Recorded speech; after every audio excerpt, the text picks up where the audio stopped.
Yo, what's up, guys? Welcome to a brand new video on PrizePicks. Today we got the best plays for college football because we got another huge college football slate coming up. I'll show you guys all these insane games.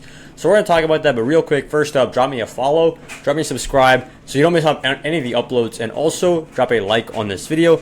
If we get to 20 likes in this video, that'd be absolutely awesome. And let's go ahead and talk about how the VIP plays have been doing. If you guys missed it, on Thursday, we went 404 on the VIP, greening out every single play. And then on Friday, this is what actually ended up happening. This Wizards play did not hit. This Florida NC State play is looking very good right now. It's halfway through the third quarter, and we've only had 10 points scored. So that one's basically a cash. And unfortunately, all three of these two and this last one, they're all kicking off at 10 p.m. Eastern. And I'm recording this right now at 10 p.m. Eastern. So none of these have fully kicked off yet. We will see if these guys go ahead and cash. But the VIP has been on fire, as you guys can tell. And if you want to get in for completely free, just DM me the word VIP.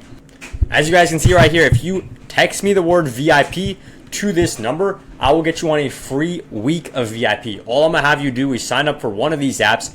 It can be Sleeper, Chalkboard, or Underdog. And once you do that, I'll get you on the free week of VIP. Alternatively, just go ahead, hop on the winnable, either the free plan or any of the VIP passes, and we'll make sure to cash out with you guys. Now, let's move into play number one. We're going over, for this first play, I'm going to go ahead and show you guys exactly what I'm talking about. So, for this first play, we're going to go ahead and click over to this game right now on PrizePicks. We're talking about Oregon versus USC because this is a huge game that simply is just like major contentions here. And I think this one's going to be a very pass-heavy game, right? I think that Jaden Mayava's line at 250 is pretty much exactly where it should be. Like, it could be a little higher, but Dante Moore is where we need to target. So right here, I know Oregon's more of a rushing-based team, like we can see here. They have 3 running backs that are all projected 30-plus rushing yards, right? So, like, that obviously shows you exactly how much of a rushing team they are. But the thing is, USC is going to force them to pass in this game, right? 218 yards is too low for Dante Moore. If you look at these last few games, he hasn't been pressed to pass in several of these, right? This one, he was pressed to pass, and Indiana was just a better team, right? 186. But then this game, they really didn't need to pass. Iowa, they literally played the most rushing football in, like, all of the game, right? So, obviously, he doesn't have to pass there.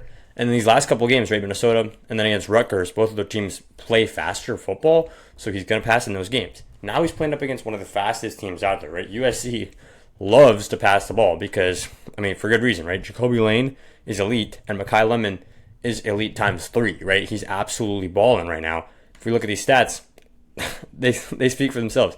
A red bar for Mekhi Lemon is literally getting 93 yards sometimes. That's absolutely nuts. So, let's get into the next game because we already knocked out one play for that one. And we're going over to what I would call an underrated game.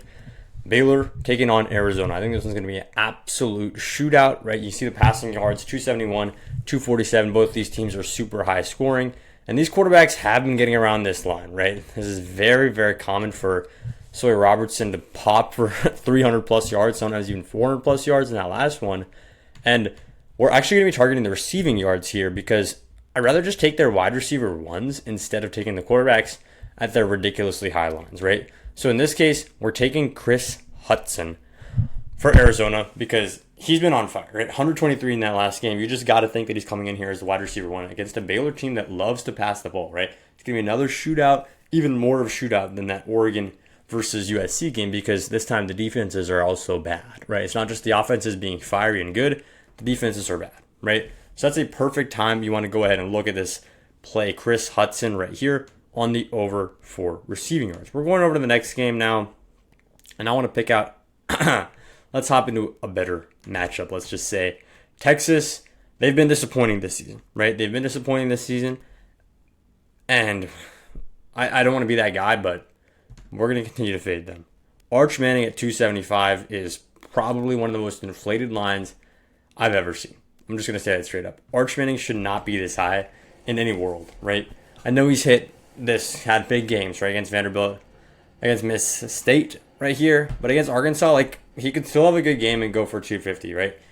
275 is just purely reserved for teams that have fiery offenses, bad defenses, and are playing up against bad defenses. That's literally the only scenario when a line should be at 275. There's not really much other reason for that because say one scenario, Texas goes out and just blows out Arkansas, right? Easy as.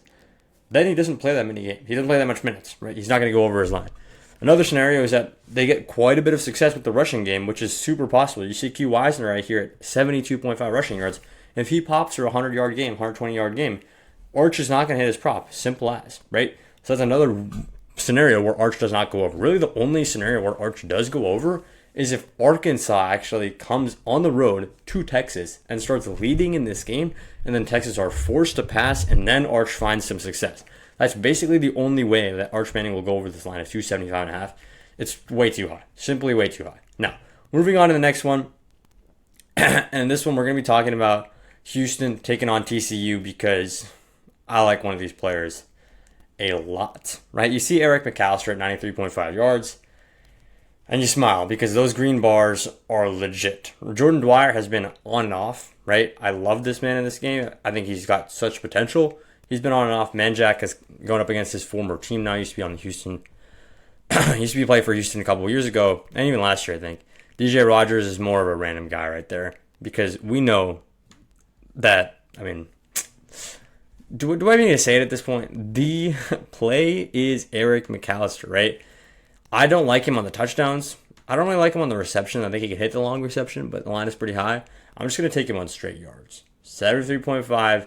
Give me this man for a huge game against a Houston defense that's truly just kind of middle of the road, right? They could be better. They could be worse.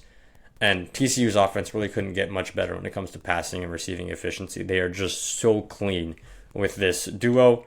Hoover to McAllister, it's just so clean, right? We're sticking with that. Give me TCU receiver McAllister on the over. We're skipping past that Michigan game right here, and we're going to go over to one of the later night ones. Here we go. Tennessee at Florida. Joey Aguilar's line is set super high at 285, but it makes sense because he's a gunslinging quarterback. DJ Lagway's line is set up at 244, and honestly, that doesn't make much sense to me, right? It doesn't make much sense to me at all because you look at this Florida team and you just know they're more of a receiving, not more of a receiving base. They're more of a rushing based team, right? The only reason why this line could be perceived as super high is because the Tennessee secondary just isn't all that solid. But his line being at 244 to me is too high, right? This is just simply too high. Lights are going to be on Lagway. We've seen him not perform in these scenarios before. And the last couple times he went over was against two quality teams, right? But then he's looked very rough recently, right? So you just got to think that the current trend is going to stick because that's what's been happening. This is the best data that we can go off of. And now even though he's at home, he's going up against Tennessee, I just don't like this play at all, right? Don't like Lagway to have a big game. Now, I'm going to round it out with one last play. Colorado versus ASU. And I mean, this one is just more of an underrated play, I want to say. Underrated play is going to be Shimon Mateer. I'm taking him right here because a lot of people are not locked into this Arizona State team, and I can't blame you, right? They've been disappointing at times. But Mateer has been all that in a bag of chips for this team since Tyson went down. And we're just going to keep taking him here, right? He had one off game against WVU last week. I'm not going to blame him for that. I'm just going to head up, move into this next game, 40-plus receiving yards. We can hit that line. That's all I got for the video. Make sure you're checking out the Winnable for more free plays. And make sure you're getting in the Discord because we can't stop cashing out. We'll see you in the next one once we cash.